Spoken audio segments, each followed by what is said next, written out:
sauna, hekilunta. So hello everyone. My name is, as always, it still is Eero Kilpi. I have a cold, so I might sound funnier than I usually do sound. And who do we have here? I can see, at least I can see Risto here. Hi, good morning. Risto here. And we have Bryon MacWilliams with us today, and I'm super excited for this episode. He sent me his book a long time ago, and it's about Russian Banya, which even I'm a sauna fan, and you'll find out in this episode why Russian Banya is so near and dear to my heart as well, even though I don't know tons about it. And Sam, how's it going? Doing well. Another great episode lined up here of the Upper Bench. I'm looking forward to learning about the Russian Banya too. I know enough to be dangerous, but I'd love to learn a little bit more, and I think our listeners will too. You know, me being a wood-fired, sauna guy, I think there's going to be a lot of things that translate well, and maybe some things that maybe I'd like to incorporate someday. But yeah, Bryon, thanks for joining us. Oh, it's my pleasure. It's good to meet you as well. Virtually. Absolutely. So Bryon, you wrote this book. Tell about the book and tell about the process that made you write the book in the first place. The With Light Steam, obviously, is the name of the book. So how did you lived in Russia, right, for many years? Yeah, I moved there. It's funny, I need reading glasses now, and I use them on the computer. So I don't know, but I don't really need them for anything other than reading. And anyway, I might just move in and out between glasses. They make you look more professional. Leave them on. Yes. Okay. Maybe a little smarter. I would need some help. So I was, before I moved to Russia in 1996, I guess that sounds like a long time ago now. I was a reporter in the United States. I worked for large newspapers in Philadelphia and Southern California. And I mostly covered courts. Wrote a lot about accidental and intentional death. And at some point, I had realized in Southern California, it wasn't my calling, as it were. I don't know how, everyone has a sort of innate feeling if you're on the sort of right path or if you're not. And I knew I didn't have all the answers. I didn't know why necessarily, but I knew what I was doing wasn't what I was necessarily supposed to be doing. And I started casting around. And the closest I felt like I had to leave the country, I'd wanted always to try living abroad and learn another language. I thought it would be Spanish, and so I had a friend, a reporter from Philadelphia as well, who was already in Russia, and he came to visit me in LA one night. And we had a little bit too much wine, probably, and great conversation. And he's like, Bryon, why don't you make a break? Why don't you come to Russia? If it doesn't work out, maybe go somewhere else. And it was an interesting time. So I did. I gave 2 weeks notice, and I got my visa. Then I gave 2 weeks notice and moved to Russia. And so I didn't have any plans. Like, I'm not a Russophile. I didn't have like a great love for Russia, although I had been there as a college student in the Soviet Union in 1988. So, and I read a lot of Russian literature and translation, but I'm not I wasn't invested necessarily in Russian culture, I didn't even know what the Banya was. And so in 1996, I moved there, and just before winter. And, Eero would know, of course, and you guys and from Minnesota would know. I mean, I grew up in the southern New Jersey, Philadelphia area. And, we have real 4 seasons here. Well, we used to. Now there's not so much snow, but we don't have the long winters and the more months of darkness that, northern climates have. And so it's a long winter, and it was a chaotic period in Russia. And it was very exciting, but also kind of intimidating sometimes, kind of very chaotic. And people were in a lot of distress. There was a lot of change happening in the culture, and a lot of people were struggling. And one day, my friend, he was doing a story for a magazine out of the UK on Russian baths, and he's like, "Why don't you come along?" And I would be the photographer. Years ago, I used to be a photographer also for newspapers, and so I went. and this is in Moscow. And it was kind of magical because it was something I didn't really realize at the time it was happening. But after the 2 or so hours of steaming, I left. I remember coming back on the street and being among people again. I remembered whatever it was that I was sort of carrying with myself, a sort of heaviness, whatever emotionally, it was gone. And I hadn't noticed it leave. And it was like, wow, like it was this lightness. I even could see it in the mirror before I left, in the corridor, there's a mirror, and I could see even my face, like there was like more blood in it. I looked a little younger. And it was sort of transportive, really. And this is only my very first time. Until then, the only sort of steam culture I knew was when my grandma would take me as a little boy to the local YMCA, and they had a very steamy, foggy one of those steam rooms where old guys from, I think, Eastern Europe would shave in the steam room with women, and and then they would just go all over the floor. It was kind of a different experience. So, and then I discovered that historically, some people, not all people in current Russia, but would steam once a week. Usually Saturday is the steam day, and it wasn't, on some level, it was just a way to keep clean and keep away some illness, but it was also, it's kind of like a survival ritual. And at least that's what it became for me. I don't want to say survival as in life or death, but kind of, like it's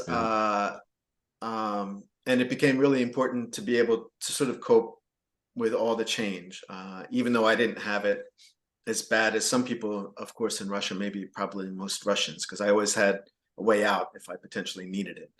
But they were not so easy times, even for someone like me. And so we started going once a week.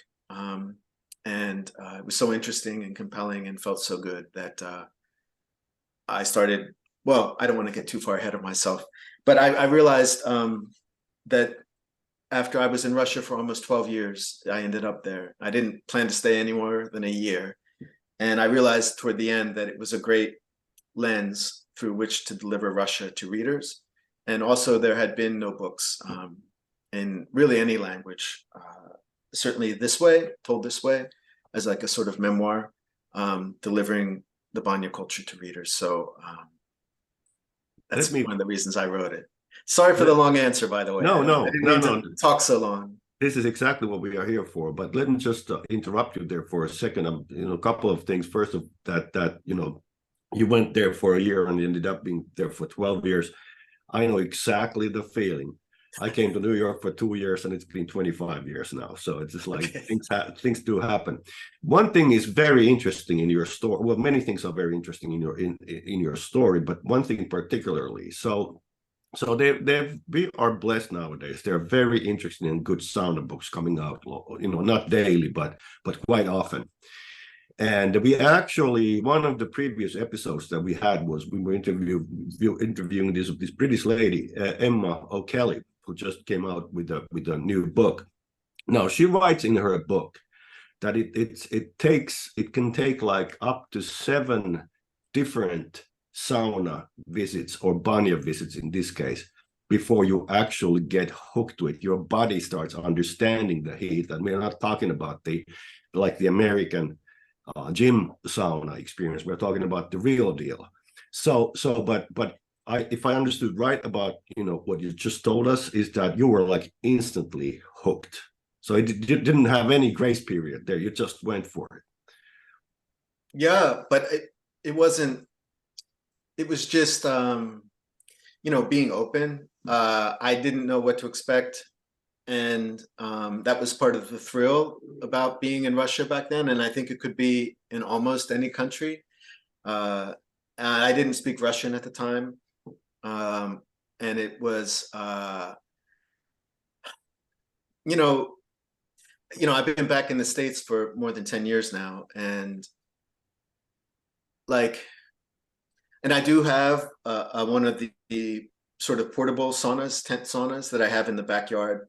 I bring out through periods. I'll keep it up for a week and a half, take it down for a little while, bring it up. And I also have a Russian style Banya outside Philadelphia, which I think, well, it's definitely one of the best stoves in the United States. Some days it's hard to imagine there's a better stove. And so I have opportunities for what I experienced for the first time really in Russia. But, you know, we do all these things to cope with life, right? I mean, there are different escapes that can be fun. They can also be bad for our health. We can be mindful, we can exercise, this and that. I just remember showing up at the Banya, and it happens with the sauna too. And, you know, of course, we can talk about that later too. I've steamed in Finland. I used to go to Finland quite often. And it's something, the thing that struck me most, or among the biggest things, was that it's something that just happened to me, happens to us. Like, I didn't have to do anything. There was someone who made the steam. Every 15 or 20 minutes, he's actually in my book. He's in the first chapter, the steam master. And because I ended up going for years. So you might have 4 steams an hour, and I would just show up, and it just happens to you, and you get transported, or you don't. You know, every steam is different. Sometimes it'd be 2 hours before I felt that sort of endorphin high, or that runner's high, that sort of ecstasy.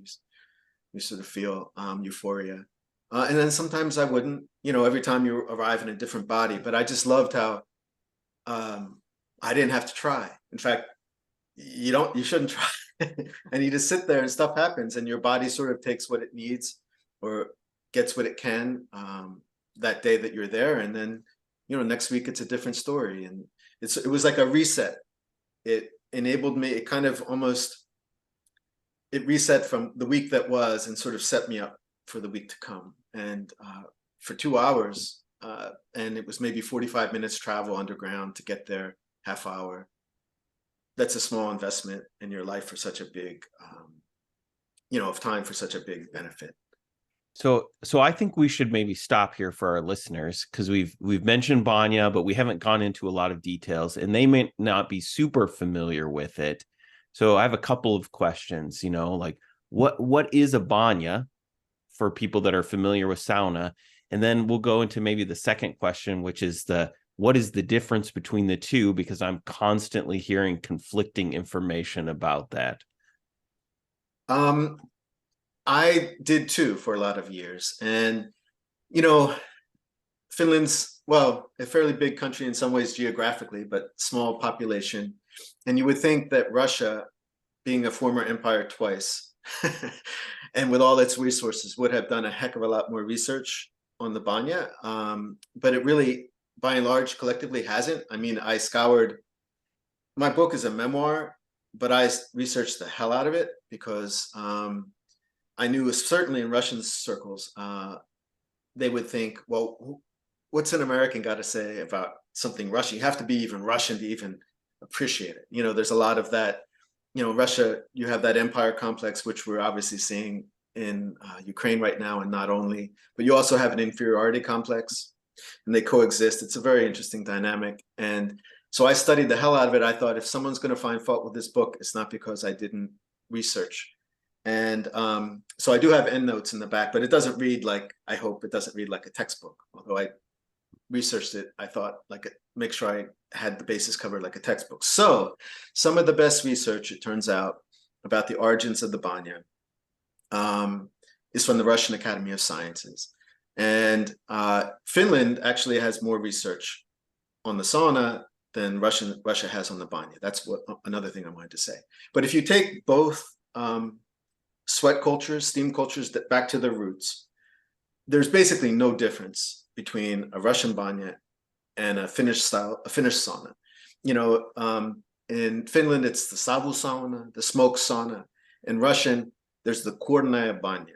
That means a smoke banya, but mostly Russians won't use kornaya. They'll use like chornaya, which is black. And it's called a black banya because the earliest saunas and the earliest banyas didn't really have stoves. And you guys know this, I'm sure you've covered it a zillion times on the podcast, right? It was more like a pile of rocks and no chimney. and you heat it up, the smoke escapes through, maybe it's not the most tightly built structure, they usually aren't, through cracks between the boards, through the door, through any windows, and usually everywhere above the door jamb at the top is black from soot, and you heat it up, you let it air out a little bit. So, ideally, you would sort of swab the walls to get rid of some of the effects of the carbon monoxide, because it can give you a bad headache. I've had a black Banya headache before. It doesn't feel good. I guess it's a poisoning to some degree. Yeah. So there's really no difference. And in fact, the Russian Academy of Sciences traces it back to what the area, what's now Estonia, Western Russia, which used to be Finland, before the Winter War, Karelia, and Eastern Finland. So, and it predates recorded history. So you can't know perfectly where the origin was, but the difference is, so structurally, there's no difference. There's a difference in how they're, in Russian, you would say exploited. Exploitație. It's like, so, and maybe it's the empire complex, I don't know, but generally, like, Russians will use a bit more water than Finns. So you'll have a higher moisture content. It might not always be heated as hot as in Finland. Like sometimes, 100 degrees Celsius is plenty usually in Russia. It usually wouldn't go higher, or you could go lower. Finland, I've been in saunas in Finland that were above 100 degrees Celsius. Russians use more scents, more oils, more, Finns generally have 3 they kind of use all the time, pretty much, maybe tar, birch, maybe mint, beer, something like that. Russians will use a more, and combinations of scents. And did I say that? So the bundles of leafy twigs also in Russia tend to be bigger. So the vihta in Finland, is sort of, usually it's birch is the primary, they'll be smaller. You might actually bring the actual bucket with the dipping water into the steam room. Russians don't do that by and large. You'll leave the bucket outside. You dip the leaves in and you'll have bigger bundles, like 2 or 3 actually times the size of the ones in Finland, and a lot of oak too. You'll even get you'll get young juniper sometimes, linden, birch of course is a big one too. But and then you'll shake it out and carry it into the steam room, and that's it. Yeah, and the so differences. yeah, we're kind of talking generalities, because I've run across like maybe some older Finns who are like, I sauna at a lower temp with more steam, like I hear things that's like, that sounds very Banya-esque, or they'll hear about some Banya with a high temperature, Right.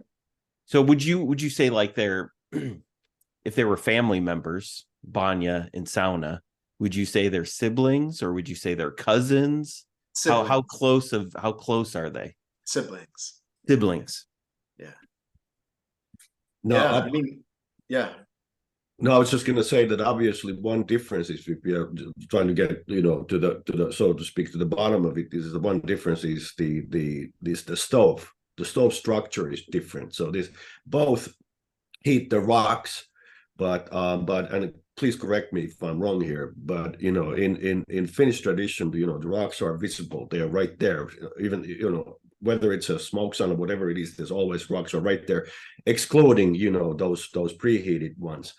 But anyway, so in the Russian banya, the rocks are normally inside the the structure. So there's like a big structure, and you open the cast iron gates, and then you throw water inside. So the steam is basically the same, but in Russian tradition, it's kind of an happening. Somebody else is throwing the water for you, not you yourself, right?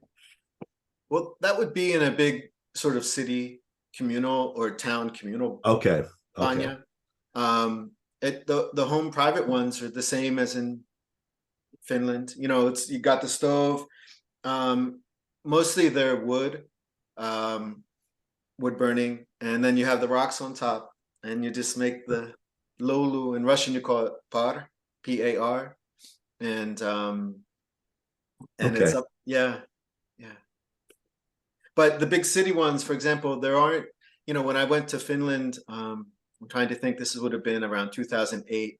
I actually had a chance to steam at the Finnish Sauna Society, and I forget the name. You would remember, It's like, what's the name of that communal sauna in the neighborhood right outside the park where men sit out on the wall outside in Helsinki and rest between steams? It like Sompa Sauna or whatever, or is this Yeah, I a think it different one? is. I That's think it is that's something like that. relatable. Yeah. There was just a scandal because someone new moved into the building, a woman, and she was complaining that men weren't always so careful with their towels. Oh no, I think it's a different Sometimes, one. I can't remember. yeah. So I think that they have to sit somewhere differently but before they would just sit outside on this wall, across from the park. It's really pretty, but they have a big sort of steam room inside that's, a stove. It's got tile on the outside, and I think it's heated by gas overnight. And it's probably got, the one I used to go to in Moscow was filled with pig iron, 14 tons of pig iron. And the stove itself was probably, I should have measured it. I don't think I measured it even for the book. It was maybe so the steam room itself is the size of like a 3-car garage and maybe 1.5 stories. And the stove itself is 3/4 of one of the walls. And then it's maybe about 6 feet wide. And so you would open, there's a picture of it actually in the book. The hatch to get into the stove was like a torpedo hatch in a submarine. And you'd open it, make a sound, and you looked in and you saw all these cylinders, like logs of pig iron just glowing red. And the idea is, you would take, when you threw the water, you throw sort of above you. You really couldn't see, but you could sort of hope. And with practice, you get to know, you can help it sort of fall where you want it to, which is over the mound of heated pig iron. So it would start to make steam actually like a comet, like the tail of a comet. Like it would start to make steam, but the bulk of the water would hit beyond it. And when it hit right, it would go, and that was the sound of water becoming steam in an instant. And you knew there's something in Russian, and I don't know if there is in Finnish actually. It's called light steam. So you can, and that's considered the ideal steam. If you can make лёгкий пар, light steam, it's considered the most euphoric kind of transportive. And you can't always get it. I don't think, and generally you can't get it by pouring over rocks. It's this kind of, it's not the slow release of steam. It's the boom. And it makes a sound. It sounds like, if you're on a beach, with erosion issues, or the beach drops quickly, and so the waves come in and they hit the sand fast, like that. That's the sound it makes. And you got it. Like I have goosebumps remembering, because if you can hit 2 or 3 of those throws of water in a row or something, maybe 4, that's like, and then you shut the door and everyone comes in for the steam you're making, and you can see it on their faces as soon as they walk through the door. It's like it's you know it when you feel it, and it's like, wow, this is like, it makes you smile. This kind of stuff. What does it feel like? And then is it possible to replicate that like in a home sauna? Let's say someone wants to try and replicate that. You don't have the giant masonry heater. Can you get close?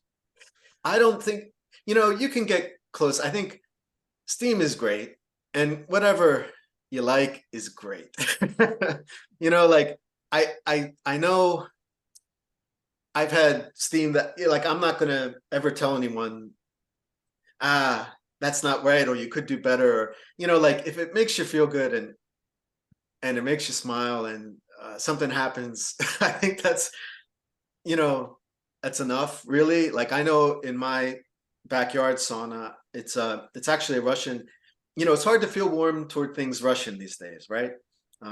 Because of the politics and some of the cultural stuff. And so I'm actually a little bit self-conscious at this point, even having spent so much of my life in Russia, talking about it in these terms, separating what's happening today in the world and in the country in particular.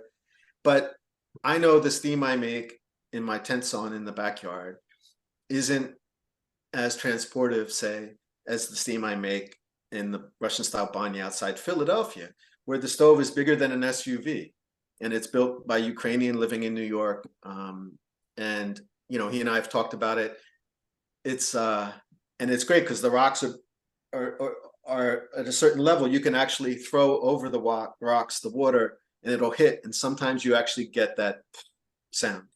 In Russian, you call it chlapok. It's like a clap, and you know it. And then sometimes there are 5 people in the steam room. It's about the size of a 2-car garage. And this can be something we can talk about later or not. Like, because I do steam a little bit differently that way. I have like a wand. I've been inviting Eero for years. Yeah, I'm coming. I'm coming. It's not that far a drive, by the way. And but I use different scents and combinations of scents, and sometimes a heavy steam, sometimes a light steam. It depends on the energy the people bring in the room, and but you can hit it. And I can't do that in my backyard sauna, but it's still great. It's still great. It's so interesting that we spend so much time talking about the steam, because I don't think that concept is very well understood in North America per se. We all know that most of the saunas, they have strict plaques that say that no water on the rocks and whatnot. So that steam, the actual steam part, people are missing completely most of the time. And by the way, I think that was Kotiharju was name of that sauna in Helsinki, where where men normally are not too careful, Well, there's like a women's side too. They basically, I think they share the same stove. It's that big, so there's like a wall separating it. But what I wanted to say there, so beyond this Finnish Sauna Society, I steamed there too, and there was a guy there. I have his name in my notes. I'm sorry I didn't. It's been years since I've referred to them, who was taking tours, Finnish people, into Russian Karelia, west of Viborg, former Finland, where there are these old, big, substantial banyas that were crumbling because Russia, either the municipality couldn't, in Russia, there's a crisis in Banya culture because Banyas don't make as much money as other ventures. And so a lot of people are suffering. Like, it's kind of, Banya culture is moving back to its roots. People are building houses in the country and building their own banyas. There are less communal banyas. Before, that's a whole thing to talk about. I mean, there was, they wash your clothes. You'd have a delousing chambers. You'd have, some of it was mandatory just for hygiene. The Soviet period, it's a different thing. But so they were sort of crumbling through lack of attention and lack of resources. And a Finn was taking people into Russia to experience these sort of magnificent stoves. They're not magnificent to look at. They're not beautiful, but they make a good steam. And he was doing basically a sauna tour or banya tour of these, 3 or 4 times a year, as he explained to me. So I guess that's a digression that I thought was relative, but I think maybe Eero, maybe the Sauna Society we can start bringing lawyers who make these decisions for all the fitness centers that have the saunas to say you can't put water on. Like, maybe we should start bringing the lawyers to good steam so they can experience better steam than you can get it at these Ys and gyms, and maybe they'll write the rules differently. But I think it's lawyers who are deciding without even knowing what how good it can be. Yeah, it's definitely definitely in the air. It's definitely in the air. This there is a movement of getting to the real deal, to getting to the real sauna, but that's not mainstream yet. But it is, and for one thing, we love to do these the Upper Bench podcasts, and not only that, but we are all, the 3 of us are linked to all kinds of activities. One of them being we are working on, as you probably know, Bryon, working on the sauna ambassador system. That would be the boots on the ground kind of a thing. It's just and we don't. It's still thermal therapy, so we don't want to be hostile. It's just like this is a happy thing, nevertheless. But we've spent like half an hour talking about steam here, and most of Yeah, as it should be. And but many of the listeners are clueless what you're talking about that bam and that sound like everything. I can visualize that. And I'm sort of like that slow steam is a very, very interesting concept. And hence, like, in the Finnish savusauna, I know that it's not the same thing, but you have to, like, if you're not a little rookie like I sometimes tend to be, just you take one spot and you pour all the water very slowly to that same spot, and the idea is exactly the same, so it goes down and not stays on the surface. Can I say something, Eero? I was in Kuopio, in sort of East Lake district of Finland, a year and a half ago, and my girlfriend's from there, and I went to the smoke sauna. I'm trying to think of the name. Racha. It has to do with peaceful lake. Okay. In Finnish. Yeah. Okay. It's kind of like a working museum, and it's only open a couple days a week, I think. And I happened to be there, and it's really big. And it was actually the first time I saw there was a mix of people there. There were tourists, there were locals, and younger people and older people, and everyone wears a bathing suit. It's co-ed, even though Finland usually don't wear a bathing suit. And I saw someone do that for the first time, actually. So people were trying to make steam, taking their turns, a big pile of stones, and you think, okay, you just spread it across over the rocks, you're going to get the nicest steam. And then an older guy who'd been going there since he was a boy, he just takes the ladle and held it in one spot and poured slowly deep, so it got to the stones at the very bottom of where the stove is heated. And he maybe put 2 ladles like that, and that was beautiful steam. It was a light steam, and I had never seen that happen before, and it wasn't. And I didn't think intuitively that would have been the way to do it, but it was. And I have to say one more thing. I don't mind to give the Finns their props as well, and the difference between the Banya and the sauna. Christopher, sorry I didn't mention this earlier, but Finns saunas generally handle structurally ventilation better, usually with a lower window, a higher window, keeping air moving. Russians are lazier about that, less, and I feel like I lived there long enough. I can say this. I can generalize. But the one thing I've always noticed is in Russian you call it nedostatka, in the Russian banya is ventilation, and the Finns have it nailed. And I think as far as moving forward, with sauna ambassador, like, structurally, that would be definitely something to have to pay attention to in new construction or retrofitting older saunas. Well, and that's where I would love to see sauna culture and banya culture, since you said they're siblings. Like, you can steal your sibling's sweater or your sibling's clothes. You wouldn't take it from your cousin per se, but like they need to be borrowing from each other and really having a robust exchange. There's so many like cultural aspects, and I see a little bit of it happening, for instance, in the sauna hat, which seems to be more of a Russian thing, but I do see some sauna goers adopting that. Oh yeah, I'm a big fan of the sauna hat. Me too. I don't use and Risto, we kind of, not to go back just a little bit on the rocks and the steam, Risto, you and I had kind of talked about this briefly offline. What does it take to create good steam at home, with your rocks?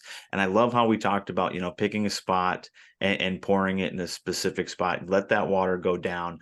I know on my wood stove, I know if I've, kind of overdone it, it's got some metal shrouds on the outside of the stove, and if I kind of overdo it or I spill a little bit more out, I can hear those kind of the heat will actually make them kind of pop in or out, just enough to kind of give it a little bit of a boom.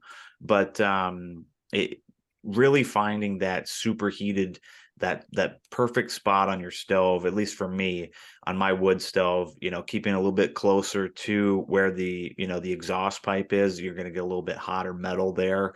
The rock pile around where the actual chimney is a little bit hotter. I've been in there with a laser and thermometer and all that jazz and gotten scientific with it. But after, when you're sitting 5 feet away from it and you're throwing water from either a bottle or a ladle, you're always just kind of aiming for that spot. I love, Bryon, when you talk about that, you don't really, you're just kind of giving it out there. And after a while, you've got the right length, you've got the right arc, whatever it is, and you're hitting that great spot. At least on my wood stove, I know if all that water is gone in under 7 seconds, my rocks are good. I'm getting a good steam off of them.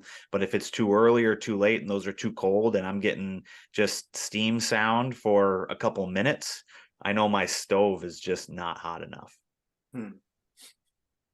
And that spot shifts, right, over time. Mm-hmm. The rocks degrade. Like the one I go to in Philadelphia where I can't really see into the stove, it's like above my head, and it's filled with 2 different kinds of rocks, maybe more than 6 feet tall, and wider. And it's heated up by gas overnight and in the mornings, and then it's shut off. And so the rocks hold that heat all day. And so it's better to go in the morning when, say, the temperature is like 220 degrees. You can always cool down a steam room. You can't heat up a steam room. So that's where the steam making is kind of crucial, because you can create the illusion of a steam room being hotter by the amount of water you use, the amount of water that's in the steam. And if I wait, like if 2 weeks, 3 weeks pass and I haven't been to that Banya again, and I go and I have a sort of ladle that it's almost like the discus thrower movement to get it in, that because the rocks have shifted, they start to degrade from the heat and the water. It takes me sometimes 1 or 2 sort of steam sessions, seances, to hit that spot again. You have to find it, and you can't see it, and it's only by sound. It's really beautiful. It's part science and it's part intuition. Yeah. And some of it is a mystery always. Yeah, it's a perfect balance between the two. Or imperfect. Great. Very often for me, I don't get it right, and then I get it right, and it's like, wow, okay. do you think maybe the poor ventilation in previous banyas or maybe in that side of the house, is it maybe geared towards the mentality of trying to keep the steam in the room? Like we said, Banya is historically a bit lower temperature, higher humidity. Maybe there's some rationale behind, maybe I don't want a bunch of ventilation because I want to keep that steam in. Yeah, I don't know. I didn't find an answer for that per se in the book or anything I read to write the book. I know historically, like in Finland too, the banyas in the colder temperatures tend to be smaller, because you need more wood to heat them. And sometimes there are places like Taiga, like there's very little wood, there's very little forest. You really have to take care of what you have. So that could be one of the things, because obviously heat does escape. And in the South and the Southwest, which tend to have a less widespread Banya culture in the country, they tend to be more expansive, the actual rooms themselves. And it's generally not as cold in the winter. So that could obviously have something to do with it. But it's a mistake, I think. But it could be, if you have scarce resources, maybe it was smart at some point. Well, and it's very much the invisible part of sauna. It's really hard to key in on that, so it makes sense that it gets missed. We just rebuilt our sauna in our backyard, and putting the boards back together, the wood, it's so terrible. Everything's twisted and there's gaps in the walls, but it just makes me realize, like, a really good sauna breathes. It needs to have lots of fresh air, and even with our gaps, we still probably need more in ours. There's a Risto was the one that turned me on to, the term a drafty sauna. And yeah, that to me is a great sauna. I don't try to be scientific with it, but the door on my sauna has a gap pretty much on three sides of it. And it works well for me. My wood stove pulls in plenty of fresh air. It mixes well in there. I don't have solid top benches. I have slat benches so that even air can flow around the benches, and they dry out nice. So yeah, keep the air flowing, people. That's there's obviously, if you follow social media, there's a constant fight going on about this ventilation, but people have understood that ventilation is extremely important. I've been using my aunt's house in the Finnish archipelago for the past 2 or 3 years, and it has a sauna, and it's kind of very, before this thing started, to become scientific. It's kind of a very, very typical setup that we have there. It's just like we have that gap underneath the door, and then what we have is this innovation called a window. So you basically open the window, and then you get as much air as and you get rid of the CO2. But I'm obviously not against good ventilated sauna, and we, particularly in North America, it's even more important because most of these stoves are electric, and they don't have that same draw as wood burning stoves have. So it is one of the central issues. So you're absolutely, Bryon, right.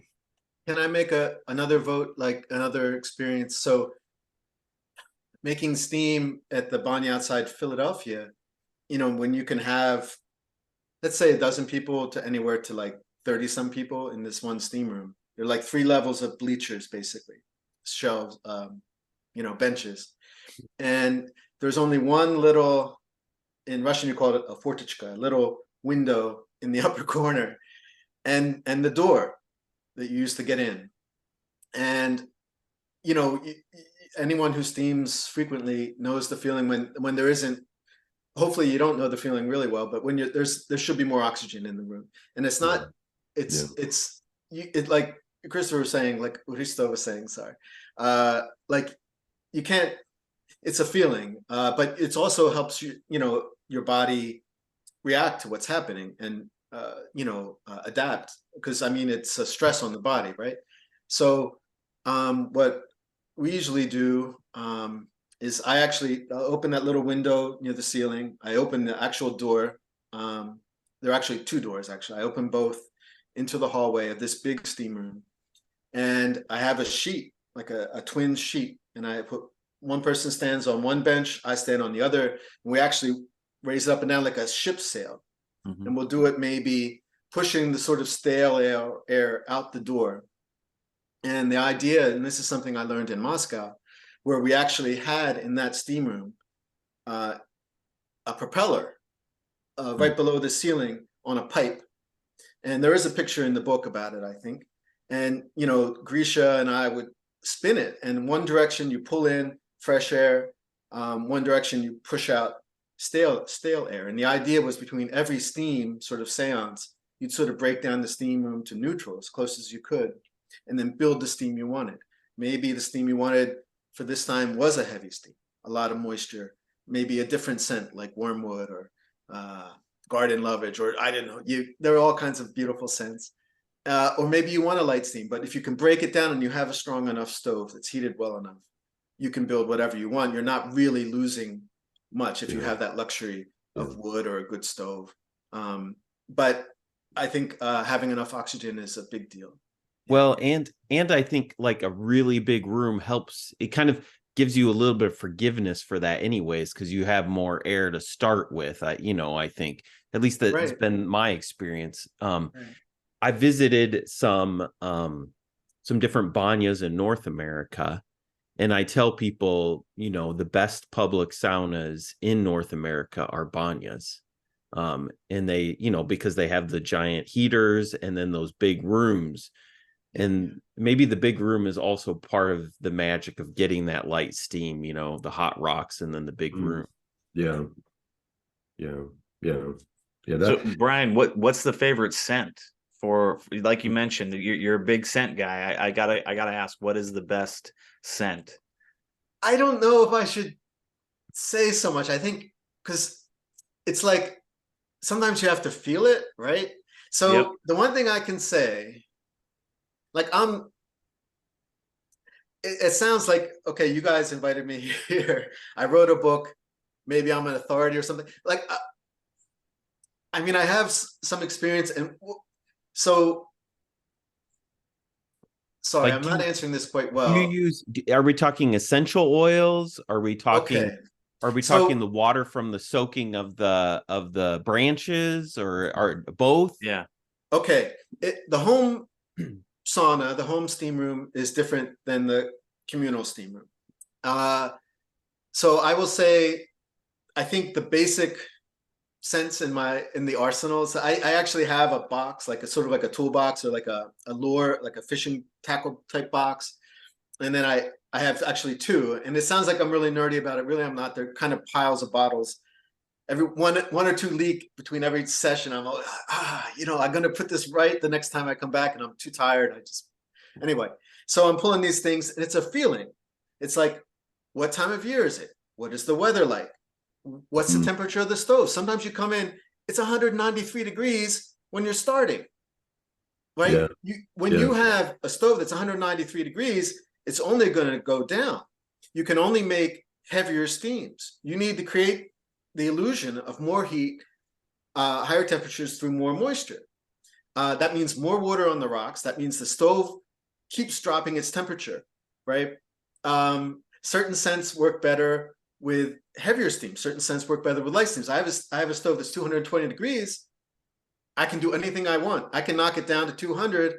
I can make any steam I want. Light, heavy, any scent I want. I come in, it's 185 degrees. I got 25 people coming in. They're absorbing the heat. They're giving off more moisture. Like, it's a very fluid thing. Maybe political current events, like people are carrying a certain stress, a certain fear, maybe it's cold, it's dark, like all these things. It's like this, it's kind of, that's where the whole mystery is, right? You're kind of So holding eucalyptus, space. right? Well, so the basics, yeah, I'm sorry. The basics, beer, mint. I prefer a mint if I can get it. It's a Russian, it's called nastoyka. It's natural mint with spirit, on pure spirit. It's not an oil. Okay, so that's cool. Yeah, you can get them. Yeah, we're gonna have to. I think we're gonna have to expand on this because I mean, I've got maybe one or two. Risto, I saw a handful. You got a handful of them. Yeah, we have a and box Bryon, I of think, different ones. yeah, I think you hit the nail on the head. You can't. I mean, I don't eat a jelly donut every day, and even when I do, it's not always the same flavor. So same with scents. It's got to go along with the mood, the atmosphere, and from what you're telling me, a great something I want to try now is creating scents on different temperatures. And I'll tell you this. Yeah. So I usually have like a wand, like a fan on a pole. It's sort of like fabric stretched over a fishing net. So I kind of move the steam over people, and usually paying most of the attention to the upper bench. I make steam for the people at the top. If it's not hot enough for you, move up. If it's too hot, move down. But I make steam for the people at the top, and then everyone adjusts how they want. But I'll put, say, like an orange as the base steam, but I'll put juniper on the fabric. And so you've got this base steam, people come in, and then there's this accent of juniper. I might do salt steams where I mix some salt in the water and throw it in, and it's great for the inhalation. Sometimes you can't, it doesn't burn your eyes or anything, but you might be able to taste it on your lips. And I'll use like a grapefruit with that, like a pink grapefruit, or which is also good with a nice herbal thing on the wand. Beer is great as the base. I might put some white grapefruit on the wand, maybe a little bit of lemon. There's something cold pressed lime. I've done a weird one that's pretty wonderful. I've done leather in the past. I've done orange, bitter orange versus a sweeter orange with a little bit of black pepper oil on the wand. And it depends on the group of people. Some people are weirded out.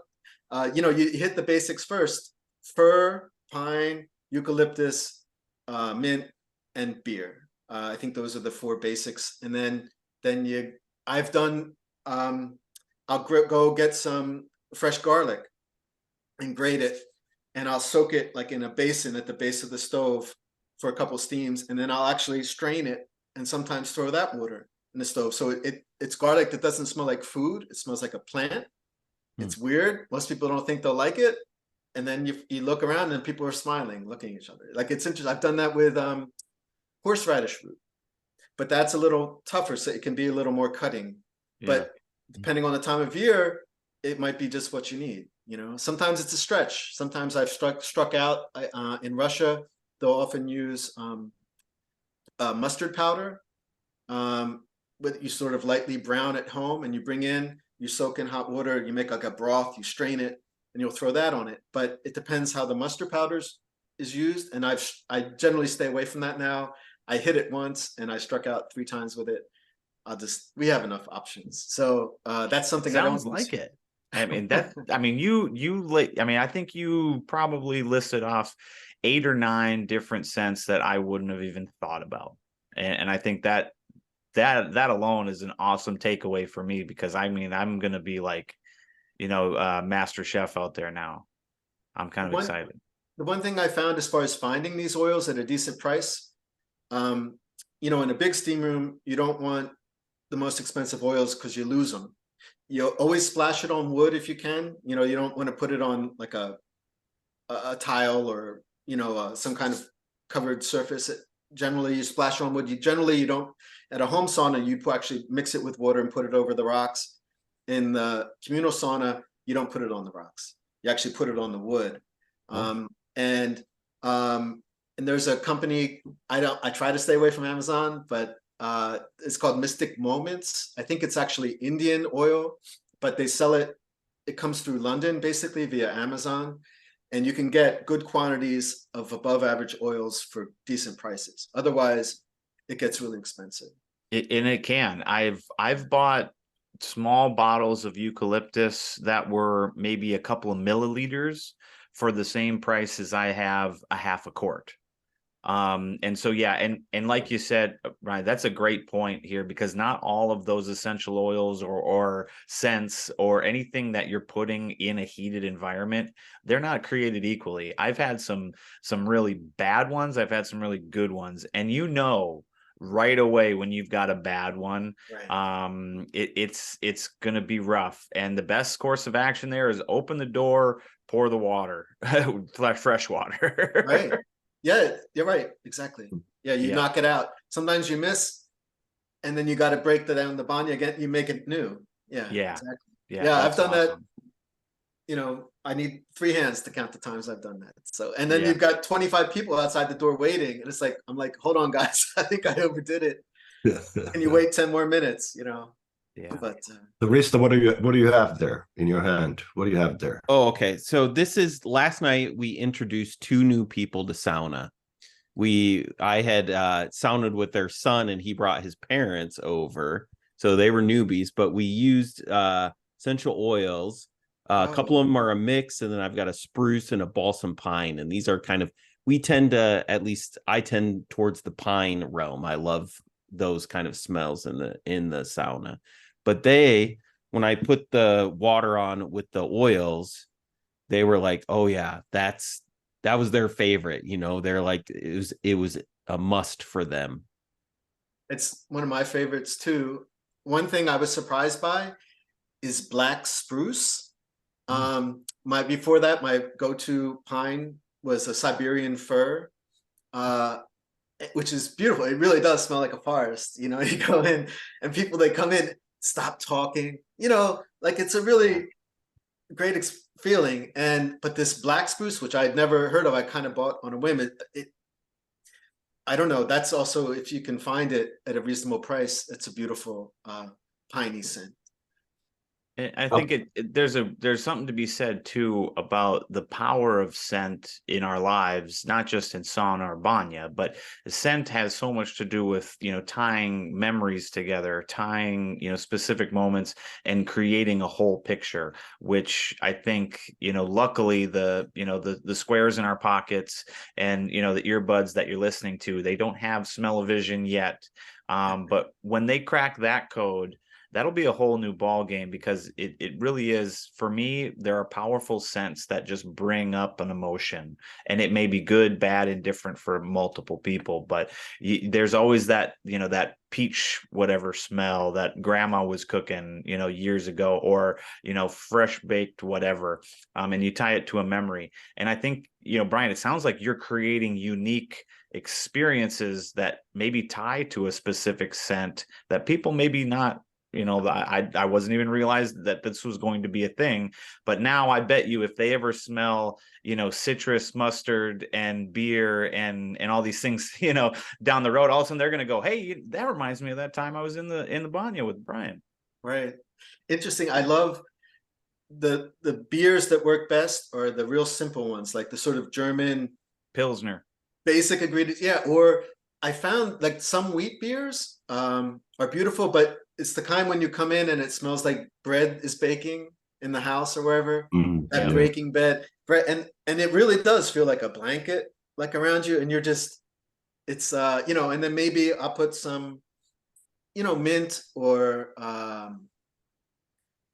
you look through the box of oils you got, and it's like, oh yeah, this work, and put a little bit of that, or like I said, the white grapefruit is actually really nice with the beer, on the fan, on the fabric, and so you get, it's like sachitanya, you'd say in Russian. It's like this sort of, and then but I agree, sometimes I'll smell something and it reminds me, of course, of a banya or some other experience. But right. And there's also different levels to that thing, because it's like, it's the smells, it's the sounds, but it's also, I never ever eat before sauna, but after sauna it's nice to have a little light snack. And I was actually a week ago, I was one of the new spas here in Brooklyn, New York, and we were served a pine cone jelly with crackers. And that was awesome. It brings you, to that very, world, to that universum.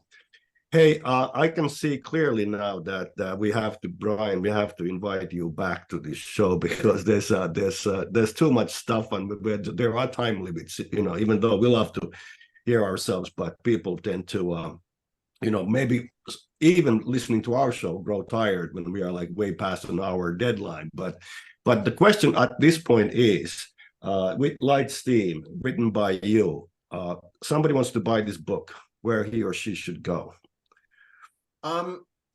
Anywhere. It's available. So it was published by University Press, Northern Illinois University Press, which actually at the time had sort of the best series in English of books on Russian. It's not, like I said, it's not an academic text, but the press since was bought out. Basically, were taken over by Cornell University Press. So from their website, any independent bookstore, if they don't have it in stock, which is probably likely at this point, they can order it for you, and you don't have to pay shipping, and you help your local bookstore. But all the, Amazon and Barnes and Noble, they all have it too, or bookshop.org, which sends, a portion of its profits to independent booksellers to try to keep them in business. Because the difference is, I'll tell you, not to go too much longer, Amazon demands from publishers at least a 55% discount on the book. So let's say the book cost $10. Amazon will pay the publisher $4.50. Sometimes it's 57%, I've heard. I haven't.